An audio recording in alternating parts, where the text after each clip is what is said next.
Assalamualaikum warahmatullahi wabarakatuh. Selamat pagi teman-teman, gimana kabarnya hari ini? Semoga sehat selalu ya. Nah, masih berbicara tentang pandemi COVID-19 yang selalu menjadi berita utama di setiap harinya, di mana virus tersebut telah menyebar ke seluruh dunia dan menyerang fisik sebagian masyarakat, khususnya Indonesia. Mungkin jika dihitung, sudah ada ribuan orang yang telah terkonfirmasi positif virus corona ini. Dan hal itu pastinya juga akan membuat keluarga dari pasien yang terkena positif COVID-19 mengalami beberapa masalah seperti sedih, panik, cemas, dan juga tertekan akan situasi saat ini. Dan di sini saya sebagai seorang konselor akan menggunakan media audiovisual motivasi menghadapi COVID-19 yang saya ambil dari YouTube untuk keluarga pasien COVID-19. Dan ada pun langkah-langkah dari media ini. Yang pertama adalah mengidentifikasi masalah. Kita sebagai seorang konselor yang pertama kali harus kita lakukan adalah mengetahui masalah apa yang dialami atau dirasakan oleh pihak keluarga dari pasien yang positif COVID-19. Dan yang kedua adalah memberikan wawasan. Setelah kita mengetahui masalah apa yang dirasakan oleh pihak keluarga dari pasien yang positif COVID-19, di sini kita bisa memberikan sedikit pemahaman atau wawasan tentang apa sih COVID-19 itu dan bagaimana cara kita mengatasi kepanikan akibat pandemi COVID-19 ini. Yang ketiga adalah pengaplikasian media audiovisual motivasi menghadapi COVID-19 dari YouTube untuk keluarga. Nah, setelah kita memberikan sedikit pemahaman kepada pihak keluarga dari pasien tentang COVID-19, akan lebih baik lagi jika kita menggunakan media yang kita ambil dari YouTube, lalu kita putar di depan keluarga dari salah satu pihak pasien yang terkena positif COVID-19. Ini saya telah mengambil video dari YouTube channelnya Mary Riana yang akan saya gunakan sebagai media audiovisual.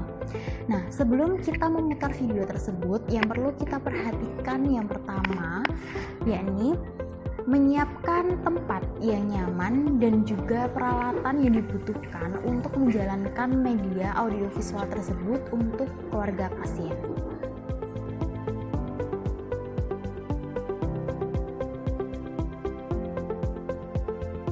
Kedua adalah mempersilahkan konseli atau keluarga tersebut untuk melihat media audiovisual yang telah disiapkan oleh konselor.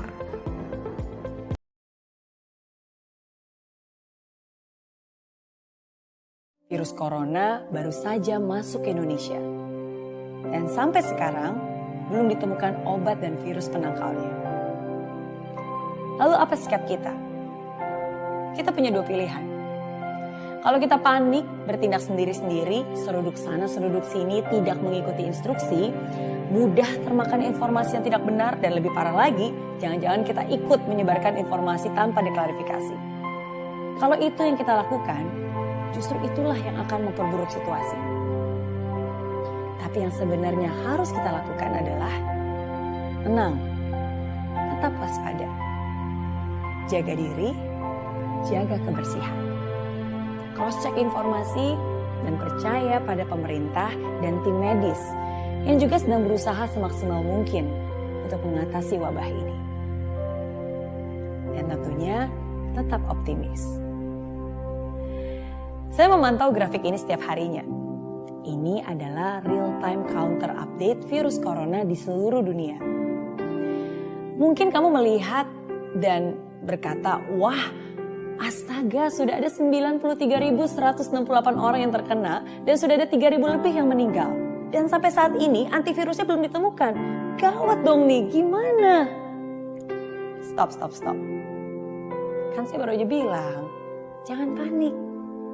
Tentu saja kita semua turut prihatin dan berduka atas 3.000 lebih orang yang meninggal dunia. Tapi coba fokus ke angka sebelahnya. Pada saat saya membuat video ini, memang ada 3.203 yang meninggal dunia. Tapi sudah ada 50.956 yang fully recovered. Lebih dari 50% orang sembuh. Walaupun obatnya belum ditemukan. Pernah gak sih kamu berpikir, kok bisa ya sembuh? padahal katanya obatnya belum ada. Itu artinya kita manusia juga punya kekebalan imun sendiri yang bisa melawan virus tersebut. Dengan penanganan yang tepat dan cepat, perawatan yang baik, menguatkan imun sistem, kita bisa kok melawan corona. Coba juga kita lihat negara tetangga kita yang iklim dan situasinya lebih mirip dengan Indonesia, yaitu Singapura dan Malaysia. Di Singapura ada 110 cases dan 78 sudah sembuh. Di Malaysia ada 36 kasus dan 22-nya sudah sembuh. Lebih dari 70%. Saya yakin Indonesia tidak kalah dengan Malaysia dan Singapura. Bukan maksud saya untuk membandingkan, tapi justru saya ingin menunjukkan bahwa kalau mereka bisa, kita juga pasti bisa melaluinya. Saya yakin kita tidak kalah dengan mereka. Asalkan kita solid, percaya, dan saling menjaga. Masker memang berguna, tapi ada yang lebih efektif daripada masker, yaitu personal hygiene. Menjaga kebersihan kita sendiri, cuci tangan dengan air sabun sesering mungkin, hindari memegang mata, hidung, dan mulut dengan tangan, menutup mulut saat batuk dan bersin, bersihkan dan desinfeksi benda-benda yang sering disentuh orang lain. Dan tentunya proaktif, memeriksa dan melaporkan jika ada gejala corona. Dan sementara obat corona sedang diusahakan, menurut saya obat yang terbaik pada saat ini adalah informasi. Tapi informasi yang tepat dan akurat, dari sumber yang terpercaya seperti dokter ahli dan tentunya pemerintah. Dengan informasi yang tepat, kita semua bisa lebih teredukasi dalam menjaga diri. Karena ini bukan hanya tugas beberapa orang saja, tapi ini adalah tugas kita semua, masyarakat Indonesia, dimanapun kita berada. Baik yang bekerja di bandara, di rumah sakit, di sekolah, di perkantoran, baik itu yang tua, muda, pria, wanita. Let's fight this corona together. Kuatkan imun dan kuatkan iman. Bukan hanya mengandalkan kekuatan manusia saja, tapi juga berdoa dan percaya bahwa Yang Maha Kuasa juga akan menjaga dan melindungi kita. Percaya bahwa semua akan baik-baik saja. Percaya Indonesia bisa melawan corona. Dan yang terakhir adalah menganalisa reaksi pihak keluarga dari pasien yang terkena positif COVID-19. Nah, hal ini bisa dilakukan konselor ketika pemutaran video berlangsung, yakni dengan memperhatikan secara seksama bagaimana reaksi dari perubahan konseli atau keluarga tersebut jika ada.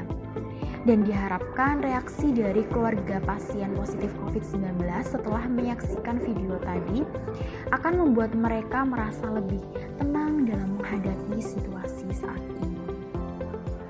Teman-teman, itu tadi adalah penjelasan beserta simulasi dari penerapan media audiovisual motivasi menghadapi COVID-19 dari YouTube untuk keluarga.